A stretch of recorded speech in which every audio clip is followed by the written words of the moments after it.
Hello mga kadugo, good afternoon. So ito may another vlog tayo and content for today, no? Na-inspire lang akong i-content tong ipapapanood ko sa inyo dahil nga again napanood ko uli sa YouTube. So sobra akong na-touch dun sa napanood ko. Kaya sabi ko, why ba hindi ko to i-content? Ito kasing video na to mga kadugo, na-inspire ako kasi i-dedicate ko tong video na to sa mga legit rescuer nating mga kaibigan. Kasi honestly, humahanga ako sa mga kaibigan natin mga rescuer dahil of course, once na pag sinabi rescuer, napakalaki responsibility. Ako nga, ilan-ilan lang to.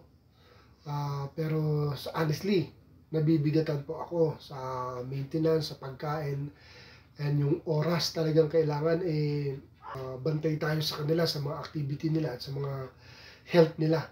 So napakabigat. Kaya ako to ipapanood sa inyo itong video na to mga kadugo kasi sobra talagang pinapahanga ako ng video na to sa kadahilan ng being a dog lover hindi mo kayang tiisin yung sistema ng isang aso na nangangailangan ng tulong.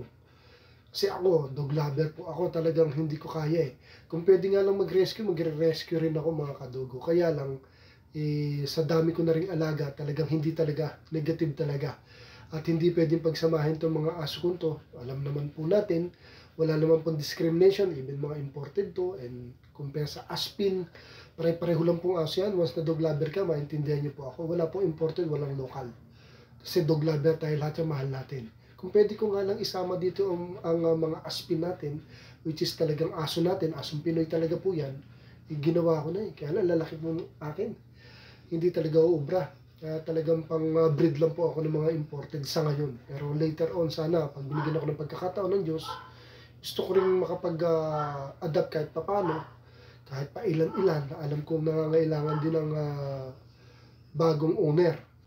And sana one day, maging instrumento rin ako ni God para makapag-adapt, makapag-rescue ng ilang alaga natin na nangangailangan ng tulong. So mga kadugo, ito dinededicate ko to sa aking mga kaibigang rescuer and mga dog lover. Especially sa mga rescuer na kaibigan natin.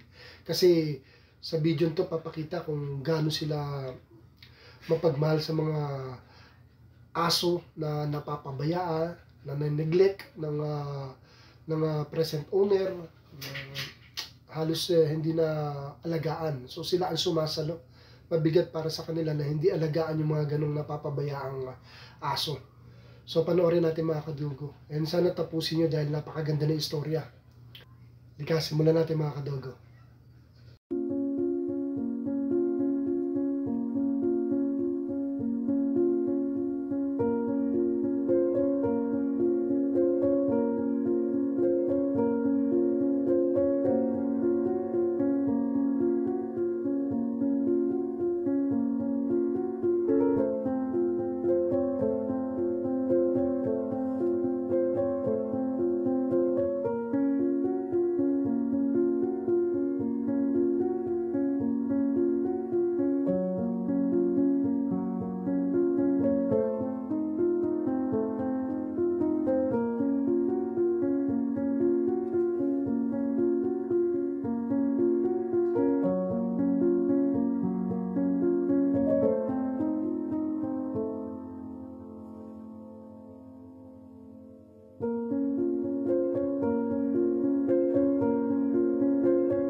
哎呦我的妈呀！在这儿，在这儿来找这是小泰迪，是不？在这儿，我来接你来了，在这儿，咱进去跟他说的。在这儿，我来接你了，在这儿。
Thank you for watching.